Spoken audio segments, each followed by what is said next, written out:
Tamil Nadu ration கடைகளில் பொங்கல் பண்டிகையை முன்னிட்டு அனைத்து குடும்ப அட்டைதாரர்களுக்கும் பொங்கல் பரிசு வழங்கப்பட்டு வருகிறது. அதிமுக ஆட்சியில் கடந்த 2021ஆம் ஆண்டு பொங்கல் பரிசு தொகுப்புடன் ரூபாய் 2500 ரொக்கம் கொடுக்கப்பட்டது. அதுவே இதுவரை கொடுக்கப்பட்ட அதிகபட்ச ரொக்கமாகும். இதைத் தொடர்ந்து திமுக ஆட்சியில் பொங்கல் தொகுப்புடன் ரூபாய் 1000 ரொக்கம் வழங்கப்பட்டது. ஆனால் இந்த ஆண்டு பொங்கல் பண்டிகையின் போது ரொக்கம் தரப்படாமல் பச்சரிசி, சர்க்கரை மற்றும் கரும்பு வழங்கப்பட்டது. பொங்கல் தொகுப்புடன் ரொக்கம் வழங்காமல் இருந்தது பல விமர்சனங்களை எழுப்பியது. இந்நிலையில் அடுத்த ஆண்டு சட்டசபை தேர்தல் நடைபெற இருப்பதால் இதுவரை வழங்காத ரொக்கம் தர ஏற்பாடுகள் செய்யப்பட்டது. அனைத்து ரேஷன் அட்டைதாரர்களுக்கு ரூபாய் 5000 வழங்க மூத்த அமைச்சர்கள், அதிகாரிகளை வலியுறுத்தியுள்ளதாக கூறப்படுகிறது.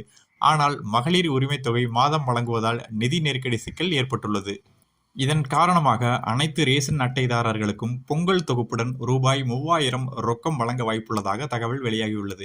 பொங்கல் தொகுப்பில் பச்சரிசி, சர்க்கரையுடன் முழு கரும்பும் வழங்கப்படும் என எதிர்பார்க்கப்படுகிறது. இந்நிலையில் தூத்துக்குடி மாவட்ட CITU கட்டுமான தொழிலாளர் சங்கம் சார்பில் கட்டுமான தொழிலாளர்களுக்கு பொங்கல் பண்டிகை தொகுப்புடன் ரூபாய் 5000 வழங்கிட வலியுறுத்தி தொழிலாளர் நலவாரிய அலுவலகம் முன்பு மாநிலம் தழுவிய ஆர்ப்பாட்டம் நடைபெற்றது. ஆர்ப்பாட்டத்திற்கு சங்க மாவட்ட செயற்குழு உறுப்பினர் மாரியப்பன் தலைமை வகித்தார். இதில் கட்டுமான தொழிலாளர்கள் பலர் கலந்து கொண்டு கோரிக்கைகளை வலியுறுத்தி முழக்கமிட்டனர்.